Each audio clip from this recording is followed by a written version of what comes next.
some secrets remain hidden for years because the people protecting them know exactly how much damage the truth could cause if it ever came to light.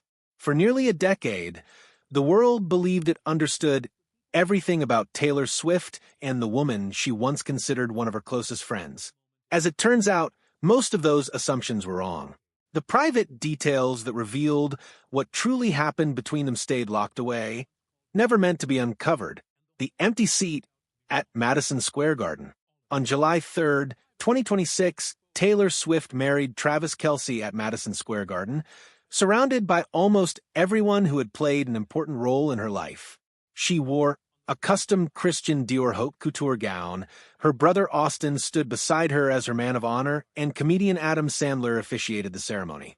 Nearly 1,000 guests attended the celebration. Looking around the room, you would have seen some of the biggest names in entertainment, including Selena Gomez, Gigi Hadid, Bradley Cooper, Beyoncé, Jay-Z, and Sabrina Carpenter. Yet, one missing guest drew more attention than many of the celebrities who were actually there. Blake Lively was absent. She was not present at the wedding, and she had also skipped the rehearsal dinner the evening before. For someone who had spent the better part of 10 years by Taylor's side, her absence spoke louder than words ever could. What makes the story even more surprising is what happened that same weekend. While one of the most talked-about weddings in the world was taking place in Manhattan, TMZ photographers spotted Blake Lively and her husband, Ryan Reynolds, over 300 miles away in Lake Placid, New York. The couple was attending their daughter Betty's horse show. She wasn't delayed by traffic, and she wasn't rushing to arrive late. Instead, she was roughly a 4-hour drive away from the biggest celebration of the year, and everyone could see exactly where she was. An insider who spoke with journalist Rob Shooter explained that Madison Square Garden was so large Taylor could have invited virtually anyone she wanted. According to that source, that fact made Blake's absence even more heartbreaking. Another insider offered an even more direct explanation, saying it wasn't about a lack of space. It was about the state of the friendship. The enormous guest list only made that message impossible to ignore. Anyone who has ever quietly realized they were left off a guest list they expected to be on understands how painful that kind of rejection can be. And what Blake reportedly did afterward reveals just how deeply that missing invitation affected her. The answer nobody wanted to hear. The public noticed Blake's absence almost immediately, and people claiming to be close to Taylor did not soften their comments. One insider speaking to Page 6 said Taylor had entered a completely different stage of her life. According to the source, she now wanted to surround herself only with people who brought her peace and those she felt she could genuinely trust. The same insider made the statement that many believed settled the issue once and for all, claiming that, from Taylor's perspective, the friendship was over. Not long afterward, Blake's side of the story emerged, and it painted a deeply emotional picture. A source speaking to the Daily Mail described Blake as sad and somewhat angry before correcting themselves, saying she was actually very angry. The source added that although the friendship had struggled before, any remaining hope of repairing it had now disappeared. The same insider said Blake had sincerely wanted to attend the wedding and that being left out of such a public event was especially painful for her. People close to Blake and Ryan shared even stronger feelings. According to Rob Shooter, sources close to the couple said they would never forgive Taylor. They reportedly felt deeply embarrassed because everyone noticed they had not been invited, and they believed that kind of public humiliation was something a person never truly forgets. Just a few weeks before the ceremony, however, there had reportedly still been hope. In mid-June, reports claimed Taylor had reached out with a phone call aimed at reconciliation. Earlier that spring, another insider said Blake was so confident an invitation would arrive that she had already selected the outfit she intended to wear.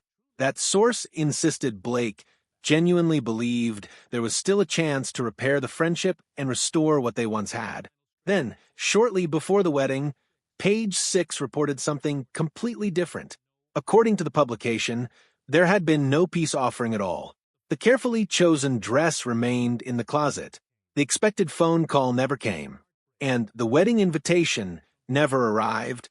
You might expect a heartbreak this painful to have been caused by one massive act of betrayal. But, according to those familiar with the situation, that wasn't what happened. The real story is far more complicated than a single unforgettable mistake. The deepest wound wasn't caused by a public event at all. It was hidden inside words Blake lively never expected anyone outside of a private conversation to read. The words she never intended the world to see. For the first time, the public heard Blake speaking in her own unfiltered voice, not through an interview or an official statement, but through private messages she never planned to share. That changed on January 20th, 2026, when court documents from her ongoing legal battle were unsealed. Overnight, personal text conversations between Blake and Taylor Swift became available for the entire world to examine. One particular phrase immediately captured everyone's attention. In those court filings, Blake compared herself to a powerful queen from Game of Thrones, describing Taylor and Ryan Reynolds as her dragons. She wrote that her dragons protected the people she fought for and affectionately referred to them as her gorgeous monsters. Think about the weight of those words for a moment. In that message, she didn't simply describe Taylor as a close friend. She described her as someone powerful enough to defend her when needed. Yet those same documents also revealed how sincere and affectionate their friendship had once been, and that contrast is what makes the story so heartbreaking. While seeking Taylor's support for her screenplay revisions on It Ends With Us, Blake jokingly referred to the film's director as her doofus director and a clown. After Taylor stepped in to help during a meeting, Blake praised her as epically heroic and called her the greatest friend anyone could ever have. Taylor's responses reflected an equally deep level of affection. In one message, she promised Blake that she would do absolutely anything for her. In another, Taylor said she felt like she had won the lottery because Blake was the coolest person she knew, adding that she could hardly believe someone she admired so much considered her a friend too. Ironically, none of those heartfelt messages were ever the real issue. The real problem was that conversations meant to remain between two trusted friends were suddenly being examined by millions of strangers. Taylor had only licensed a single song for It Ends With Us. Her representatives emphasized that she never visited the film's set and never contributed any creative feedback to the production. According to a source who spoke with Page 6, Taylor felt as though she had become an unwilling pawn in someone else's conflict. The insider said she wanted no involvement in the legal dispute and never imagined her private conversations would eventually become public records. By the summer leading up to the wedding, the situation had reached a point where there was little room left for optimism. A source told people that Taylor and Blake were no longer communicating at all. Those leaked messages stunned audiences in 2026, but the first real signs of trouble had appeared much earlier, hidden inside a single exchange that attracted very little attention when it originally happened. The first sign everyone overlooked. The beginning of the end wasn't the wedding. It wasn't even the leaked text messages. It actually started with a quiet conversation on December 4th, 2024, several weeks before the legal battle dominated headlines. It's one of the least discussed moments in the entire story. On that day, Blake reached out because she sensed something had changed, even if she couldn't yet explain exactly what it was. She told Taylor she was simply checking in. There wasn't any specific reason for the message, but she felt she needed to ask whether everything between them was okay. Blake admitted she hadn't been the best friend recently. She described herself as a sad sack who had spent months talking only about her own problems. Then she revealed the concern that seemed to be weighing on her the most. She confessed that she couldn't shake the feeling that something between them no longer felt right. Taylor's response was kind, but it was also honest. She acknowledged that things had indeed changed. Taylor explained that over the previous several months, Blake's way of communicating had felt noticeably different. Then she shared the observation that revealed just how much distance had quietly grown between them long before the public ever noticed. Taylor said Blake's recent messages had begun to feel cold, formal, and overly rehearsed, as though she were reading a mass corporate email sent to hundreds of employees instead of hearing from one of her closest friends. More than anything, Taylor admitted she simply missed the warmth and authenticity that had once defined their conversations. The funny, dark-humored, down-to-earth friend who used to talk to her like a real person instead of sounding like an official press statement. Listen to those words for a moment and think about how painful they really are. One friend had become consumed by constant crises, lawyers' strategy, and carefully measured conversations. The other was simply hoping the person she once knew would come back. Blake took the message to heart. She called herself a paranoid weirdo. She apologized. Then she wrote two simple words that would come to define this entire story. "Come back, please." At the time, the conversation seemed to end on a positive note. Taylor even joked that the opening paragraph of Blake's lengthy message had completely caught her off guard. That night, they managed to smooth things over. But one heartfelt conversation couldn't reverse what had already begun. The real damage wasn't unfolding inside their friendship anymore. It had started somewhere else entirely. On the set of a movie, during a conflict that would eventually consume both women's lives. The movie set where everything changed. The chain of events that ultimately led to Blake's empty seat at Madison Square Garden can be traced back to the production of It Ends With Us, the film starring Blake Lively and directed by Justin Baldoni. Once you understand what happened there, everything that followed becomes much easier to understand. Near the end of December 2024, Blake filed a complaint accusing Baldoni of sexual harassment and alleging that he had secretly organized a campaign to damage her reputation. Just days later, she expanded those allegations by filing a federal lawsuit. Baldoni denied every accusation.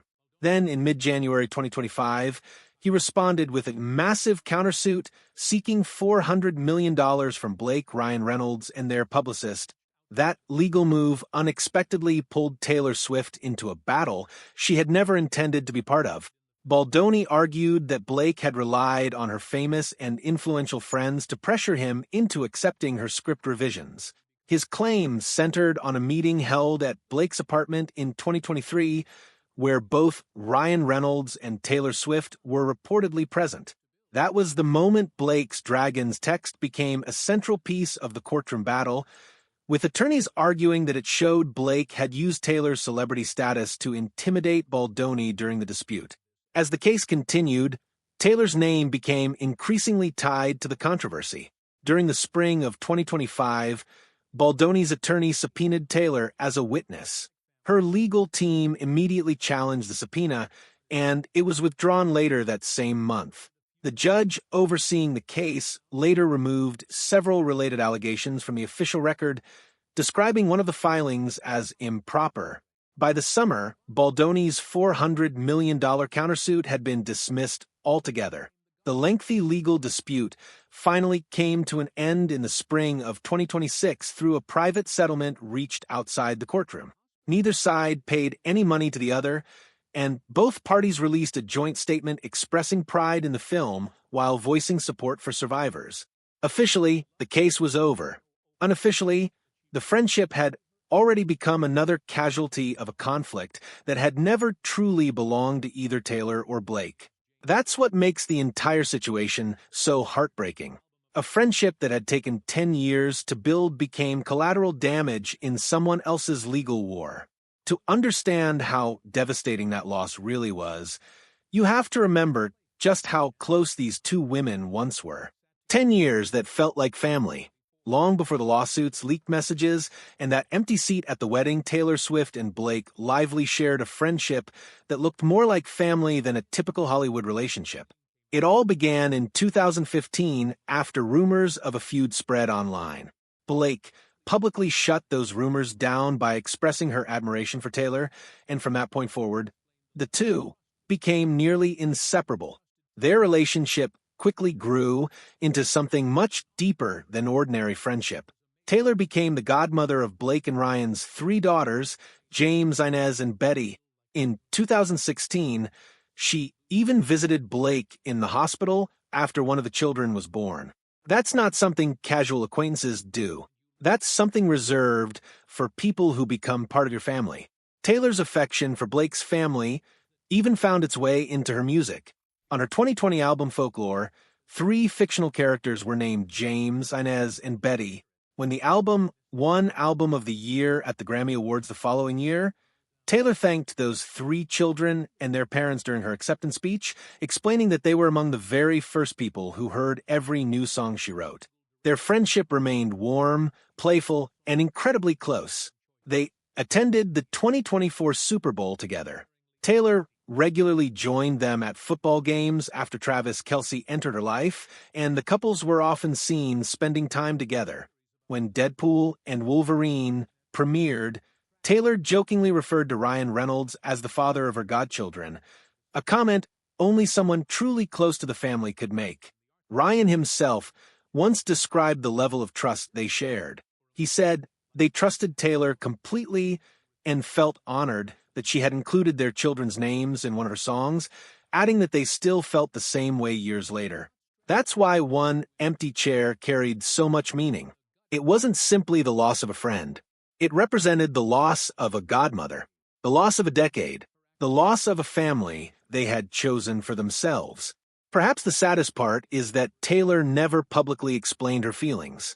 Instead, many believe her answer was hidden in her music, quietly placed where millions could hear it without fully understanding its meaning. The dragon that burned everything down.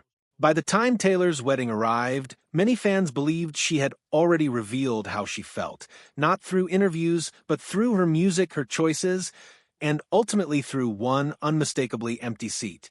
In the fall of 2025, Taylor released her 12th studio album. 3 songs immediately sparked widespread speculation that they were connected to Blake. At first, many listeners believed one track defended a friend facing public criticism, while others noticed what appeared to be a bracelet in the album artwork that had reportedly been created especially for Blake.